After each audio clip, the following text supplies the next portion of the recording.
Hello friends, ক্ষমতায় আসার আগে বিজেপি সরকারের তরফ থেকে রাজ্যের মহিলাদের জন্য একটি বিশেষ ঘোষণা করা হয়েছিল যে রাজ্যের মহিলারা প্রত্যেক মাসে ৩,০০০ টাকা করে আর্থিক সহায়তা পাবেন এবং লক্ষ্মীর ভাণ্ডার প্রকল্পের বদলে কিন্তু এই ৩,০০০ টাকা করে দেওয়া হবে, যার নাম অন্নপূর্ণা ভাণ্ডার।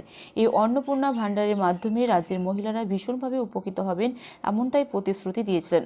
আজ ৯ই মে মুখ্যমন্ত্রীর শপথ গ্রহণের পরেই কিন্তু এমন বার্তা দেওয়া হয়েছে যে মাতৃশক্তি ভরসা কার্ড বিলি করা হবে এবং সেখানে ৩,০০০ টাকা করে কিন্তু দেওয়া হবে রাজ্যের মহিলাদেরকে।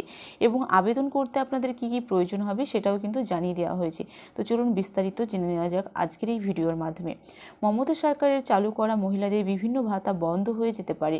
শোনা যাচ্ছে বিজেপি সরকার মাতৃশক্তি ভরসা কার্ড নামে নতুন প্রকল্প আনছে, যার মাধ্যমে মহিলারা মাসে ৩,০০০ টাকা করে পাবেন। প্রকল্পে আবেদনের জন্য প্রয়োজনীয় নথি ও পদ্ধতি সম্পর্কে জানানো হয়েছে ইতিমধ্যেই। বাংলায় মমতা সরকার ক্ষমতায় আসার পর মহিলাদের জন্য বিশেষ উদ্যোগ নিয়ে দেখা গিয়েছিল এবং চালু করেছিল মহিলাদের জন্য একাধিক প্রকল্প ভাতা, যার দ্বারা এতদিন মাসে মাসে মিলত ভাতা ব্যাংক অ্যাকাউন্টে ঢুকত ১,৫০০ এবং ১৭০০ টাকা করে। মমতা সরকারের চালু করা ভাতার মধ্যে ছিল কন্যাশ্রী, যুবশ্রী, লক্ষ্মীর ভাণ্ডার, বার্ধক্য ভাতা, বিধবা ভাতা থেকে শুরু করে যুবসাথীর মতো একাধিক প্রকল্প। এই সকল প্রকল্পের দ্বারা এতদিন মিলত আর্থিক সাহায্য। সরকার বদলের পর যে এই সকল ভাতা বন্ধ হয়ে যাবে তা সকলেরই জানা।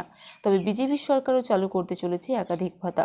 রাজ্যের মহিলাদের তো দেওয়া হবেই ভাতা, সঙ্গে ভাতা পাবেন বেকার যুবকেরাও। এর সঙ্গে মিলবে চাকরি, এমনটাও জানানো হয়েছে। এবার বাংলায় মহিলাদের জন্য চালু হচ্ছে এবং শোনা যাচ্ছে যে আজ থেকে হচ্ছে মাতৃশক্তি ভরসা কার্ড বিলি। যেদিন বিজেপি সরকার গঠনের শপথ নেবেন অর্থাৎ আজ, সেদিন থেকেই শুরু হবে ফর্ম বিলি।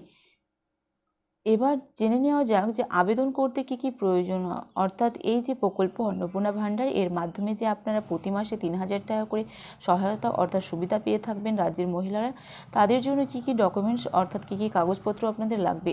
মাতৃশক্তি ভরসা কার্ডের জন্য আবেদন করতে হলে প্রয়োজনে আধার কার্ডের জেরক্স লাগবে, বাসস্থানের প্রমাণপত্র, এই রাজ্যের বাসিন্দা হলে পাবেন এই সুবিধা, প্রয়োজনে আয়ের শংসাপত্র, নির্দিষ্ট আয়ের নিচে যারা তারাই পাবেন এই ভাতা। তেমনই জমা দিতে হবে ব্যাংক অ্যাকাউন্টের বিবরণ, দরকার পাসপোর্ট আকারের ছবি। তেমনই আপনার কাছে যদি সরকারি নির্দেশিকায় উল্লেখিত অন্য কোনো নথি থাকে তাহলেও তা জমা দিতে পারেন।